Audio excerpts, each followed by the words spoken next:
everybody, welcome back to Bloodborne. First things first, look at that smiley face. Look at that smiley face. Hey there, how's it going there, Rixakeen? Well, that's going pretty good there, smiley face. Now, there's a couple of things I wanted to clarify from the last video that I don't think I was very clear on. When I mentioned max stamina or max strength or dexterity, what I mean by that is the skill cap. Now, the skill cap changes based on the game that you're playing in the Souls series. Sometimes it's 25 then 50 or 20 then 40, and that's the difference between the hard cap and the soft cap. So any levels you put into, say, strength up to level 20 will give you really big boosts in damage. And then anything from 20 to 40 will give you slightly less damage. And then anything after that will give you almost no damage. So, I guess that's a good way to segue into builds. People ask, what's the best build? What should we do? And what are the builds? There's faith, there's intellect in the older Souls games.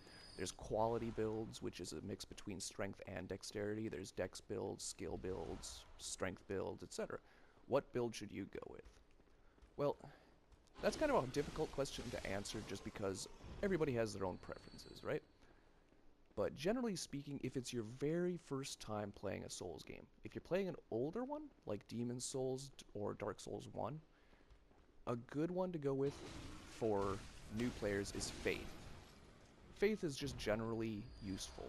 You can heal yourself, cure status ailments, stuff like that. And it also helps with your damage. You can eventually throw lightning and all sorts of fancy stuff like that. Did I walk by it? Yes, I did. But yeah, otherwise, normal magic can be kind of tricky because then you're trying to be ranged all the time, and that can be very difficult. It's pretty much equivalent to an archery build. So we're actually going to go back to the Hunter's Dream and get rid of these 17,000 souls, and we'll probably swing over and grab the old lady and send her to the chapel before descending further into old Yharnam. So in Bloodborne, specifically, builds I would not recommend for new players would be Blood Tinge builds. Because with a Blood Tinge build, you only have one weapon available for the most part, and that's the katana, Chikage. That's not available until quite a ways into the game. You can lessen the difficulty of a Blood Tinge build by mixing it with skill, and that gives you some early game weapons, and also works with the Chikage's one-handed moveset. When you go to two-handed, it scales off blood. In one-hand, it only scales off of skill. Okay, so let's loading screen quick. We'll pick up this conversation when we get back to the dream.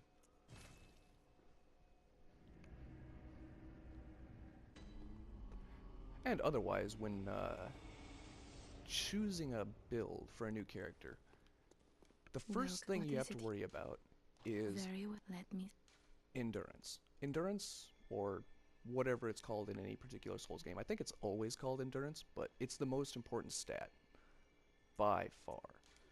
Endurance determines your stamina, which determines your ability to perform actions like attacking and dodging and running and things like that. Let's just top off on... Yeah, we'll just spend it on some vials. Never hurts to have extra vials. And back we go to... I believe Tomb of Odin is the closest one, so see you guys in a sec. And we made it. So endurance is, generally speaking, is the most important stat early in the game, because most of your weapon damage early on is going to be coming from upgrades. We don't need to fight them. So as you get like +1, +2, +3, that's usually going to give you more damage than upgrading your strength will early on. Or your skill, depending on what you're going for. So focus on endurance, vitality, your base core stats early on, and then worry about your spec. And this will also give you more time to choose what kind of weapon you want to specialize in. If you start dumping points into strength or dexterity, or skill as it is now, right away, you're kind of shoehorning yourself into a particular build that you may or may not want to use later on in the game as you find new weapons. So, what's the difference between skill and strength? Honestly, there isn't really a difference. It just determines what weapons you're going to be using based on scaling. So say the threaded cane is skill, and the hunter's axe is strength.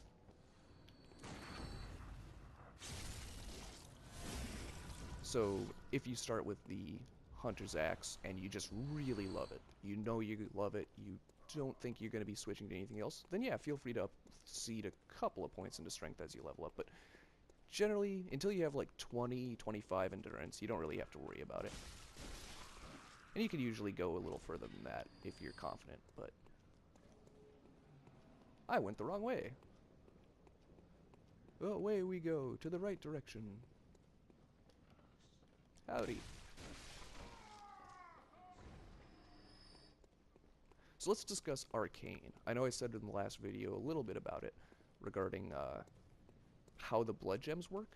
You have to specifically have Fire, Bolt, or Arcane in the weapon for it to scale off your Arcane.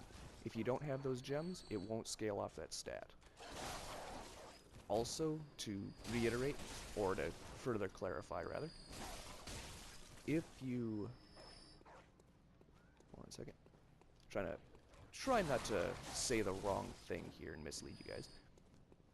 So if you do not have those gems, raising the arcane stat will not increase your damage until you do have those gems. Also, physical increase, so like if something says physical attack up 25%, that will not affect your arcane damage if you have like a fire gem in it. You have to get either attack up by a percentage or additional fire damage. Let's talk to the old lady. I've heard I have. Shutting up indoors isn't always enough. Well, if you once had got off your arses, you wouldn't be in this mess. You're obligated to help me, you hear? So what'll it be? Are you going to tell me you're not? I'll tell you. Well, what do you know? An outsider worth a lick of salt. Well, don't just stand there. Don't you have work to do? Go slit some throats. Get this mess done with. Such a nice old lady. So yeah, is Arcane a good thing to go with as a first character? It's not a bad thing. I'll just start with that, because your weapons get most of their damage early on from upgrades, you can afford to wait to specialize. So you can hold off on getting your Arcane until you actually have the right gems, or you can start pumping Arcane and then get the gems afterwards. It's powerful, but you have to be aware of enemy weaknesses, which is going to require a little bit of work on search engines or forums or the wikis for the game to figure out what's weak to what, because you don't want to walk in with a fire weapon to something that's completely resistant to fire and so on. So you got to be aware of that more than you would have to be with a strength or a quality. Well, I regret not killing you. No, I don't. This is fun. But yeah, I mean, Arcane can actually be one of the most effective builds if you exploit the weaknesses properly. So it wouldn't be a bad thing for any starting character. You just have to be aware of a few more things than a strength, dexterity, or quality build would have to worry about. Now, a quality build, you have to be absolutely aware of your weapon choice. It has to have strength and dexterity scaling, both relatively high quality. So, A or B scaling in both stats. The best one so far for that is Ludwig's Holy Blade. I believe it's, what, AA scaling or something like that? And then an S scaling in Arcane. So it's an overall good weapon, but depending on what moveset you like, you can mess around with other stuff. I believe the Threaded Cane is also good for Arcane. Oh yeah, another thing to worry about with Blood Tinge builds, if you're feeling risky, is that it increases your gun damage, and you have to worry about your scaling there. I forget what the, I think it's Evelyn is the best pistol for that now. Gets up to like 550 damage if you apply Bone Ash. Anyway, let's talk to the old lady again. Oh no, I haven't forgotten. Do you think I owe you something? Well, that's a fine lark, I'd say. This whole mess that Yharnam's in, it's all your fault. Stupidity outsiders. Our blood's ruined, tainted by your ilk. Don't you come near me. I know your type. Such a sweet old lady. Xenophobic, I believe, is the term. Dislike of outsiders. Anywho, loading screen time. Away.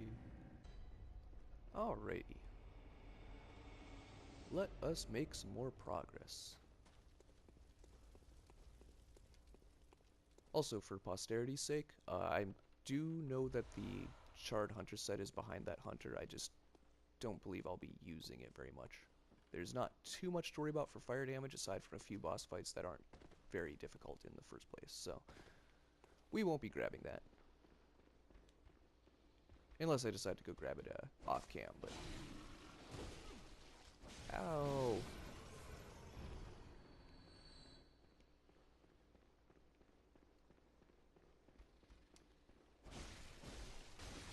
Oh, another thing on movesets. Just because you're not, say, good with a weapon right away, doesn't mean you'll always be bad with it. Practice does make perfect with these games, so if you really, really want to, say, use a Zweihander, just keep at it. Keep trying it, and eventually your skill will improve. It's going to take some dying and some trying, but it ends up being worth it in the end, because if you start getting good with difficult to use weapons, a lot of that carries over to weapons that you have never used before. Just having experience with learning something new, you'll know how to learn another weapon. Oh, just about missed something. And I'm sorry if this sounds like it's going on and on and on, but it's a very commonly asked question in these games. So, just wanted to drive the point home. Yeah, yeah, die.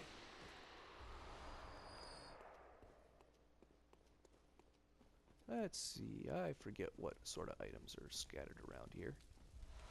Some cold blood dew. Some critters.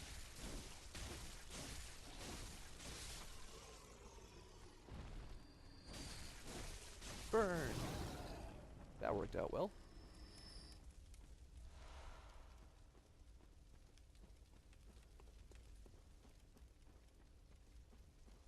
And yeah, I believe you're the last one. Looks like it. Shiny goodness. Alright, let's see. How are we doing on time? We're getting real close. So, I'm actually going to just leave this video here. Thank you guys very much for watching. If you liked it, do what you guys do best, and I'll see you next time for a boss fight. Goodbye.